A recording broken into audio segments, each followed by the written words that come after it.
আবার পপি আবার বিষয়টা নিশ্চয়ই দেখছেন আপনি, কি বলবেন আসলে?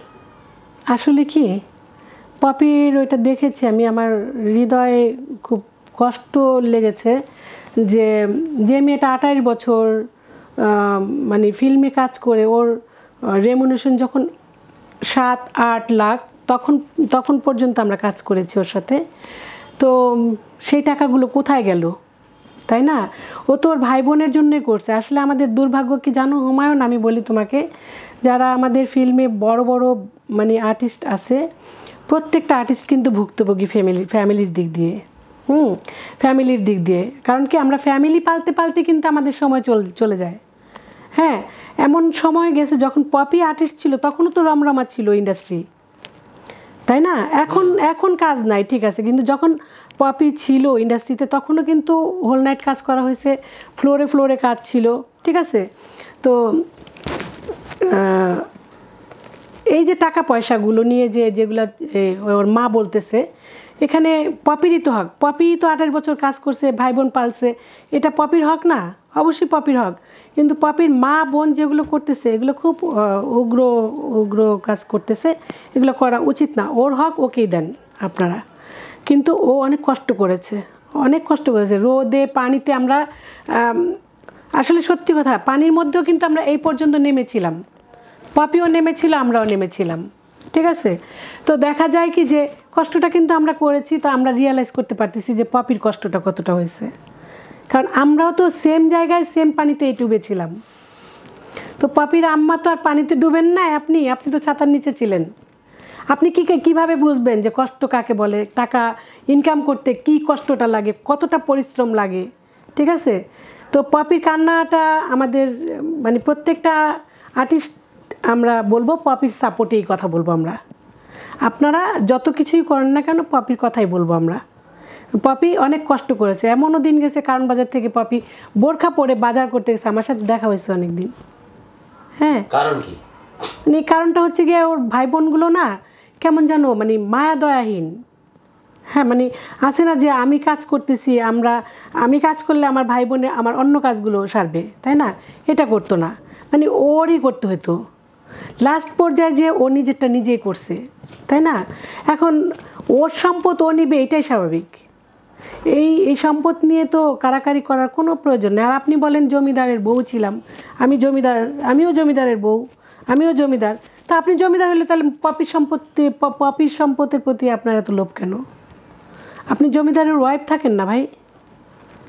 আর খেয়ালি তুমি একটা ছবি করেছো, ভুল ছবি মনে হয়, ভুল, হ্যাঁ, একটুখানি কাজ করেছো। তুমি জানো না কতটা কষ্ট করতে হয় ফিল্মে? তোমার বোনের কষ্টটা রিয়েলাইজ করো, তাহলে তো তুমি বুঝবা যে কতটা কষ্ট করে সে তোমাদেরকে লালন পালন করেছে, মুখে ভাত তুলে দিয়েছে। হ্যাঁ, এই জিনিসটা চিন্তা করবো আগে। তো এইটুকুই বলবো, পপি তুমি একা মনে করিও না, আমরা ফিল্মের সবাই আছি তোমার সাথে, আমরা আছি, থাকবো, পাশাপাশি সব সময় আছি, ঠিক আছে। এই ওনার কি সমস্যাটা কি আসলে ওনার বাড়ির? মা তো দেখতাম আগে পপি আমার সাথে থাকতো। হ্যাঁ, মায়ের তো একটা অবদান থাকেই, এটা সত্যি কথা, যে মা লাক্স ফটো সুন্দরী বানিয়েছে, তার অনেক অবদান আছে, এটা সত্যি কথা। কিন্তু তার মানে এই না যে আমি আপনাদেরকে আলাদা আলাদা আলাদা আলাদা করে সম্পদ তৈরি করে দেব, এটা তো আমার পক্ষে সম্ভব হবে না, এটা তো উচিত না। আর আমার কাছে দাবি করাটাও ভুল। আপনি তো এমনিতেই জমিদারের বউ, তাহলে তো জমিদারের সম্পত্তি তো অনেক, পপির সম্পত্তির প্রতি কেন আপনাদের লালসা? আমি মনে করি এটা। পপির বাবা কি 2 বিয়ে করছে না? পপির মা তো আসল মা তো এটা। হ্যাঁ, আসল মাই পপির মাকে, এই মাকে নিয়ে আসতো, আর ওর বাবা আসতো মাঝে মাঝে ইন্ডাস্ট্রিতে, আমরা দেখতাম। ওর বাবা একটু কালো করে ছিল, খুব ভালো লোক ছিল, দেখছি। বাবা জমিদার ছিল? জানি না, এই যে সেদিন আমি কালকে না পরশু দেখলাম যে আমার শ্বশুর জমিদার ছিল, আমার হাজব্যান্ড সেই সূত্রে জমিদার, আমি সেই সূত্রে জমিদারের ওয়াইফ, এরকম বললো না কথাটা। তো ওই সুবাদে বললাম যে জমিদারের ওয়াইফ হলে অনেক সম্পত্তি থাকবে, 100 বিঘায় বিঘায় থাকবে। আপনি কেন পপির সম্পত্তির প্রতি ইয়ে করতেছেন? পপির একার দৌড় দিচ্ছেন আপনারা। পপির যতটুকুন পপি নিবে না, পপিরটা আপনারা খাইছেন, এখন পপির নিবে না, এটাই স্বাভাবিক। আসলে এটা নিয়ে আলোচনা করতে চাই না, কারণ কি জানো, আমি দেখলাম যে ইন্ডাস্ট্রিতে যতগুলো নায়িকা আছে প্রত্যেকটা নায়িকা কিন্তু ফ্যামিলির দিক দিয়েই ভুক্তভোগী হয়। ফ্যামিলিকে করতে করতে মা বাবা ভাই বোন রে করলাম, করে আবার অপমানিত লাঞ্ছিত হচ্ছি, তারপরে কিছুই থাকে না, ওই সরকারের টাকা দিয়ে আমাদের সরকারের কাছে ভিক্ষা করতে হয় আমাদের। বুঝছো তো ব্যাপারটা? এইটা উচিত না, তাই না? এটা উচিত না। কোনো মা বাবার কাছে আমরা কাম্য না, এটা না, এটা নিয়ে। পপি আবার সন্তান এবং হাজবেন্ড নিয়ে কি বলবেন? বহুদিন পর মানে মিডিয়ার সামনে আসলো। হ্যাঁ, আসতেই পারে, ওর বিয়ের বয়স। সন্তানের কথা কি আপনি জানতেন আগে? সন্তানের কথা এইগুলা ব্যাপার নিয়ে আলোচনা করতে চায় না, যার না, যে স্বামীটা এখন আসছে তার হ্যাঁ সাথে। হ্যাঁ, ওর বিয়ের প্রয়োজন আছে মনে করছে, এর জন্য বিয়ে বসছে। যেহেতু ওর ফ্যামিলি পালতে পালতে কিন্তু বিয়ের কথাই ভুলে গেছে মেয়েটা, তো বিয়ে বসতে হবে না? সেই মেয়ের বিয়ের বয়স হয়েছে না? তো ও যখন আসছে ইন্ডাস্ট্রিতে, তখন তো আমরাও তো বিয়ে বসছি, আমরাও তো সংসার করতেছি, তাই না? 25 বছর আমরা সংসার করতেছি, 25 বছর হবে এই যে মার্চের 13 তারিখে, তাই না? তাহলে 25 বছর সংসার করে 2টা বাচ্চা হয়ে গেছে, তাহলে ওই মেয়েটার কি বিয়ের দরকার পড়ে না? বিয়ের বয়স হয় না? ওনারা টাকার জন্য টাকার মেশিন বানায় রাখছে, যার জন্য বিয়ে দিবে না। ভালো ছেলে আসলেও বিয়ে দিবে না। ওই মেয়ে যদি বিয়ে বসে, তাহলে তো ওই মেয়ে সোনার ডিম পাড়া মেয়ে। ওই তো পপি একটা কথা বলছে, শুনলাম, আমাকে সোনার ডিম পাড়া মুরগি ভেবেছে। সত্যিই তো তাই, সত্যিই তাই আমি মনে করি। কিভাবে এটা মনে করেন? হ্যাঁ, আমাকে বিয়ে দিলে তো আমার ডিম পাবে না, আমার ডিম তো আমার হাজব্যান্ড পাবে, এটাই স্বাভাবিক। আমার সন্তান পাবে।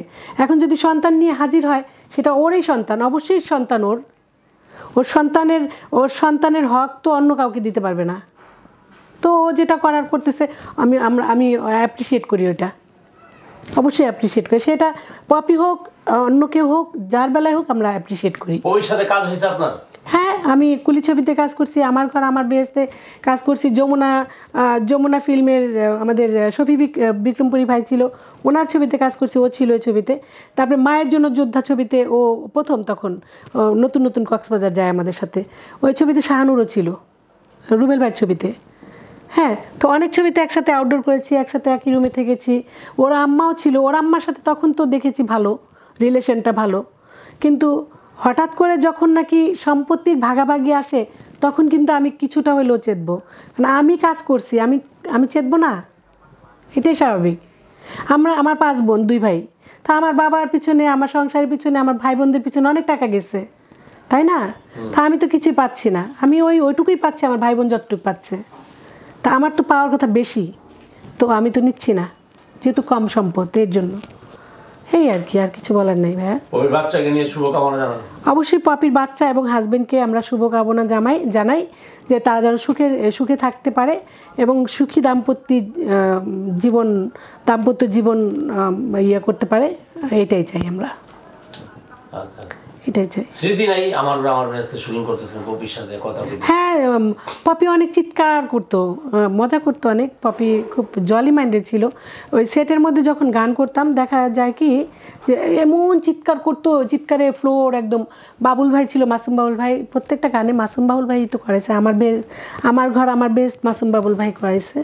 তো ওখানে দেখতাম চিৎকার করতো ইচ্ছা করে, চিৎকার করতো। চিৎকার শুনে অনেকে ভয় পেয়ে যেত, যে আসলে কি ভয় পাইছে নাকি মেয়েটা, ও দুষ্টামি করতো আর কি, এই আর কি। হ্যাঁ, ভালো মেয়ে, অনেক ভালো মেয়ে, মিথ্যা বলবো না। অবশ্যই দরকার। পপি বলেন, মৌসুমী আপু বলেন, শাবনূর বলেন, এদেরকে আরও দরকার আছে। হ্যাঁ, এদেরকে দরকার আছে। কারণ কি জানেন, আমি মনে করি যে এখানে যারা আছে সিনিয়রদের মধ্যে রোজিনা আপা, তারপরে অঞ্জনা আপা, আমাদের নতুন আপা তো অঞ্জনা আপার লাশ দেখে এখন একদম দুর্বল হয়ে গেছে। দেশবাসীর কাছে অবশ্যই আমি সবার কাছে বলবো, নতুন আপার জন্য দোয়া করবেন সবাই, নতুন আপু যেন সুস্থ থাকে। কারণ কি, ওনাদের সমসাময়িক লোকজন মারা গেলে তাদের অনেক খারাপ লাগে। হ্যাঁ, তারা শিশু সুলভ হয়ে গেছে এখন। অনেক সময় দেখা যায় কি যে সে শিশু সুলভই, তার ভিতরে শিশু সুলভ একটা ভাব আছে। যেমন ধরেন, ফোনটা যদি একবারের বেশি 2 বার না ধরি আমি, আমার হাজব্যান্ডকে ফোন দিয়ে বলবে, কান্নার অভিনয় করে, মানে পুরাই অভিনয়, মানে তোমাদেরকে আর ডিস্টার্ব করবো না, থাক। মানে একটা বাচ্চা মানুষ যেরকম হয়, ঠিক সে ওরকম হয়ে গেছে। অঞ্জনা আপু সেম ক্যাটাগরিরই ছিল। হয়তো তার সাথে ইউসুফ ভাই ছিল, হয়তো তার সাথে মনি ছিল, হয়তো তার সাথে অনেকেই ছিল, কিন্তু নতুন আপার সাথে তো কেউ নাই, না ঠিক আছে। অঞ্জনা আপাও কিন্তু শিশু সুলভ ছিল, বাচ্চা মানুষ হয়ে গেছে এরা। হ্যাঁ, রোজিনা আপা এরা বাচ্চা মানুষ, বাচ্চাদের মতন ব্যবহার করতে হবে এদের সাথে। আমাদের বাচ্চাদের যেমন আদর করে শোয়াই, আদর করে খাওয়াই দিই, এরকমভাবে ওনাদের সাথে মিষ্টি মিষ্টি কথা বলতে হবে। কারণ কি, এনারা হুট করে যদি আপনি একটা খারাপ কথা বলেন, নিতে পারে না, দিতে পারে না। নিতে পারে না। কেন নিতে পারে না সেটার একটা কারণ আছে। নায়িকা না না না, নায়িকা তো আছেই, আর তারা তো লিজেন্ড, অবশ্যই রেসপেক্টের জায়গায় আছে, কিংবদন্তি তারা, অবশ্যই তারা অনেক বড় মাপের আর্টিস্ট। বড় মাপের আর্টিস্ট না হলে তো তো ন্যাশনাল অ্যাওয়ার্ড পায় না, তাই না? ন্যাশনাল অ্যাওয়ার্ড তো আপনি পাইতে পারেন না, আমি পাইতে পারি না, পারি? আমরা তো ওরকম কিছু করি নাই। তো যাই হোক, আমরা জুনিয়র, ঠিক আছে, আমরা জুনিয়র। তো যাই হোক, এটা হচ্ছে গিয়ে এখন মনে করেন কাজ নাই। সিনিয়র শিল্পীদের সম্মান করতে হবে, এটা হচ্ছে মানুষের খোঁজ খবর রাখতে হবে। হ্যাঁ, খোঁজ খবর আমাদের সমিতি থেকে খোঁজ খবর রাখতে হবে, মাঝে মাঝে ফোন করে তাদেরকে ডেকে এক কাপ চা খাওয়াতে হবে। এক কাপ চা খাইতে আসলে তো অনেক টাকা খরচ হয়ে যায় না, তাই না?